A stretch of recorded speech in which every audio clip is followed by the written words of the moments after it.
this is a part 1 video. In this video I'm going to show you how to adjust and troubleshoot air height control sensors and how to adjust the suspension. As you can see, this is a platinum Toyota Sequoia.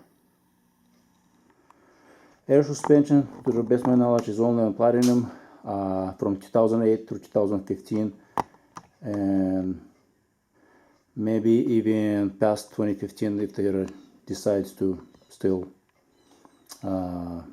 make them.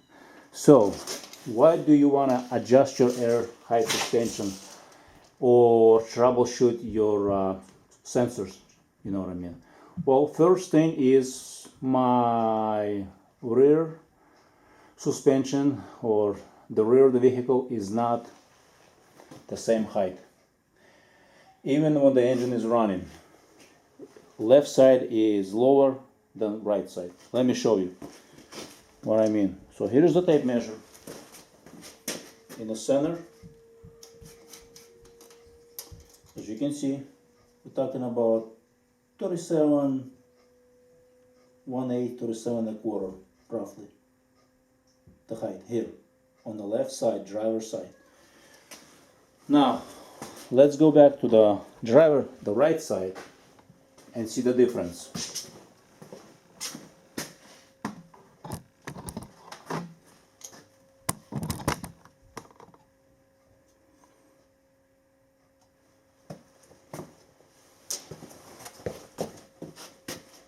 Now the driver's side or the passenger side, it's completely opposite. So it's about an inch higher, 38 1/4. I took it to the dealership and they couldn't, they tried adjusting both sides, the sensors, but it's still, if you adjust one side, it goes up and the other side still doesn't do anything. It still stays the same, or in other words, proportionally being adjusted. So the passenger side is an inch higher, 38 1/4. So now I am underneath the vehicle. Right there is the sensor, where there is the link right there that I'm trying to, it's kind of hard to, if I can see right there. This is the part where it's connected to the body, not to the body, to the frame. There is the link and there is that sensor right there. There is that plug. When I'm going to unplug it, plug my connector with a voltmeter, batteries. So let's see if I can get some better view or something.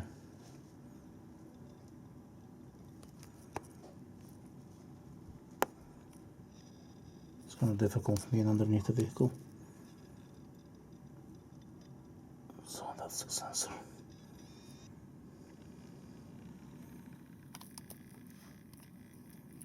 So that's the bolt I'm going to disconnect to test the sensor. Before I even do that, I'm going to pull the plug and go from there. How to remove the connector. Since I already removed it, let me show you how to. So this is the connector once it's removed from the sensor, where there is the sensor. This is how it actually right there slides on. So there is a little tab right here. You press on it. See if I can get you a better view. You press on it and you pull. So that's the sensor right there. So that's the sensor. We disconnected. So now my connector is connected to the sensor. Let's see if I can show you. Right there, the connector, my connector is connected.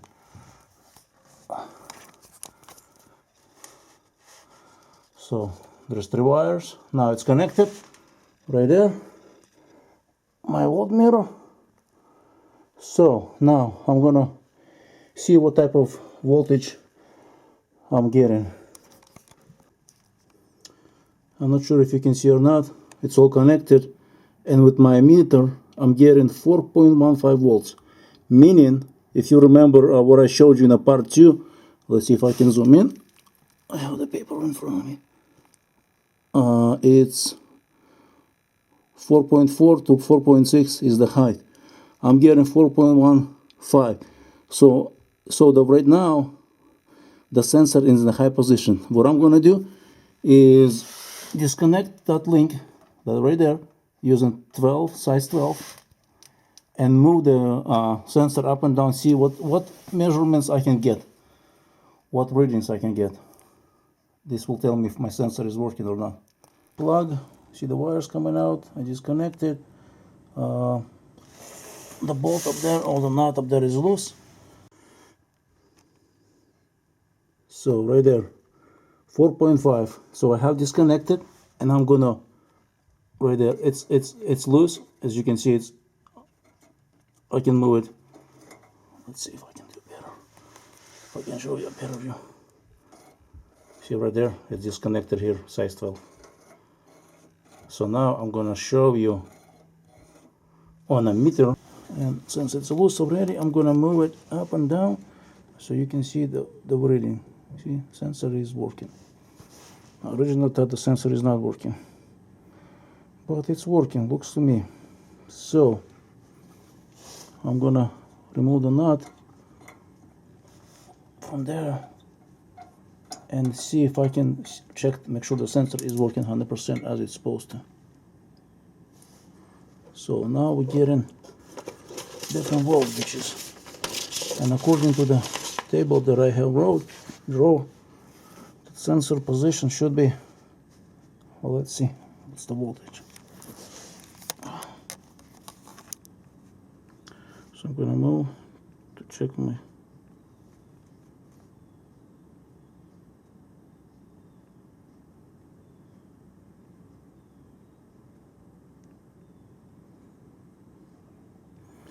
I should be getting 0.4 is the lowest reading. Yeah, so it is 0.4 the lowest, and the maximum reading I should be getting 4.6.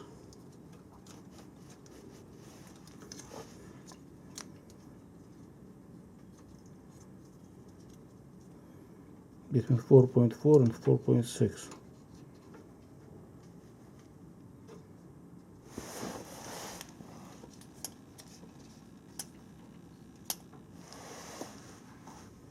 And I'm getting only 4.23. Interesting. So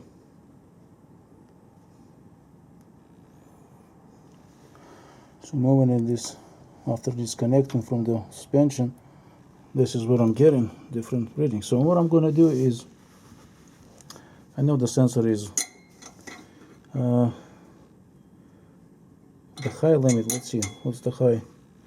4.2, 4.2, and I'm not even getting 4.4 as it's supposed to be. The output should be 4.4 to 4.6. Well, that's okay. We'll compare it to the other side. So I'm gonna put it back. I'm gonna adjust it here, so I'm getting normal between 2.3 and 2.6.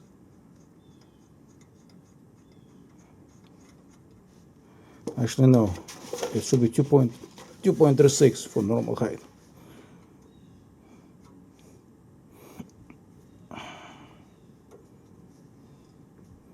So it's about there, 2.36. Not sure if that's, we'll see.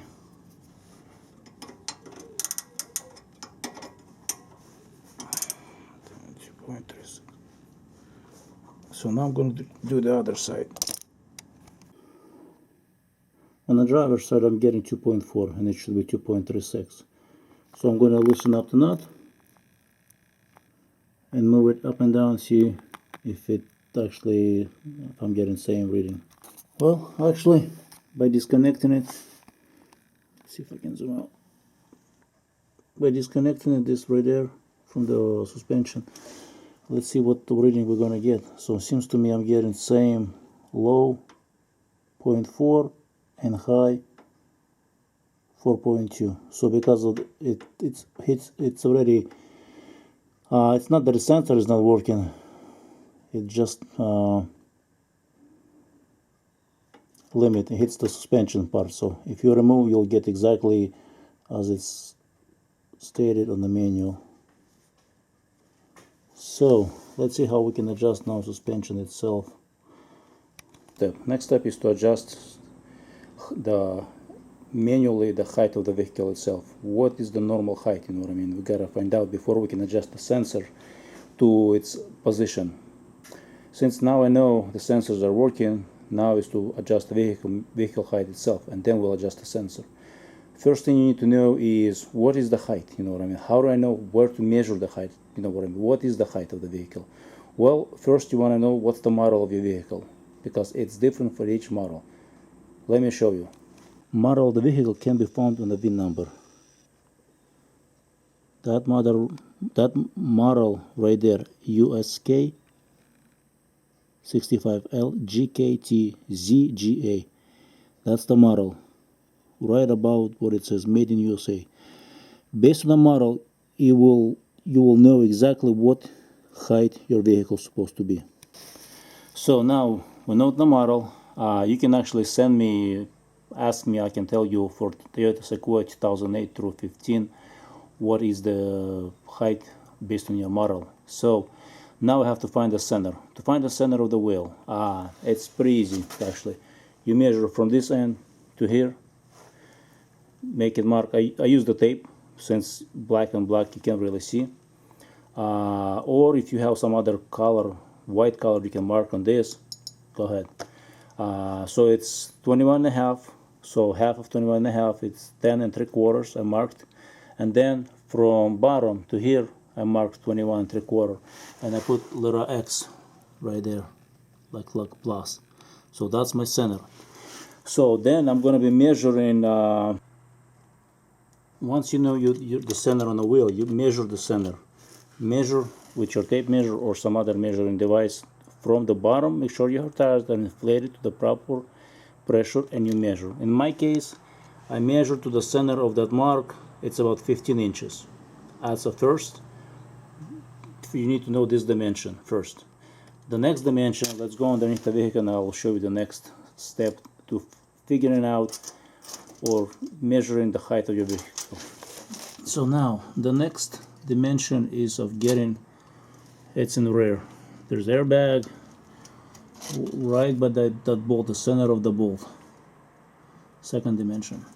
So I'm getting to the center roughly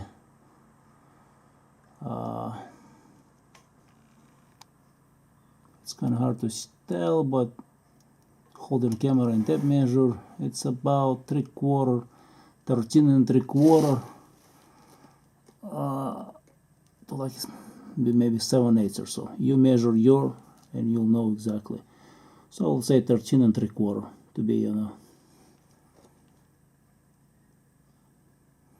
that's about right. Or maybe I should mark it, and I'll probably mark it with the marker. Center will have better understanding. So I have marked the center roughly of the bolt. Now I should be able to tell exactly what is the center of the bolt.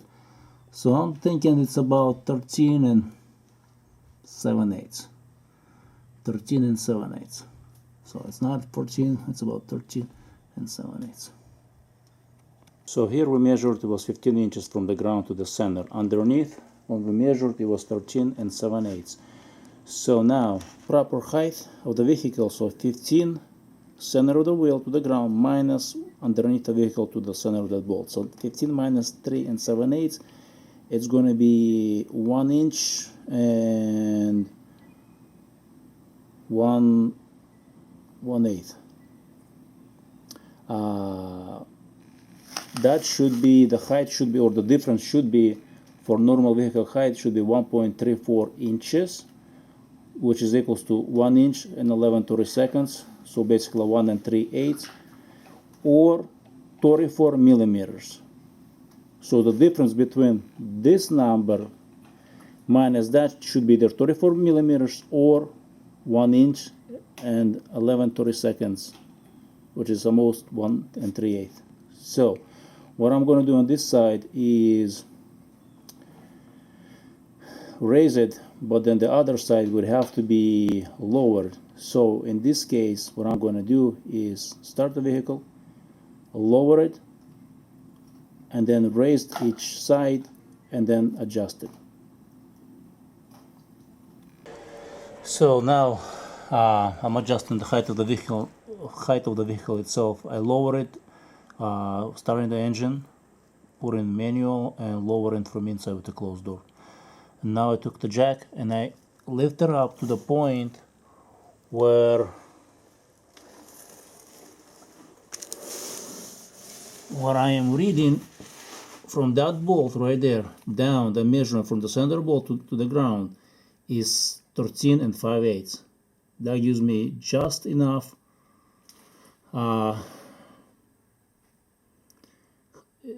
the required height, the difference between center of the axle in the back to the ground. 15 minus 13 5/8 gives me 1 3/8, plus or minus 1/32 or so up there. So now next step is go underneath the vehicle, disconnect the sensor, connect that setup that I had right there with the mirror, the connector, the batteries, and measuring 2.36 volts in a normal. So now that's going to be my normal height. I'm going to adjust it, the sensor, and then I'm going to run it and measure it again.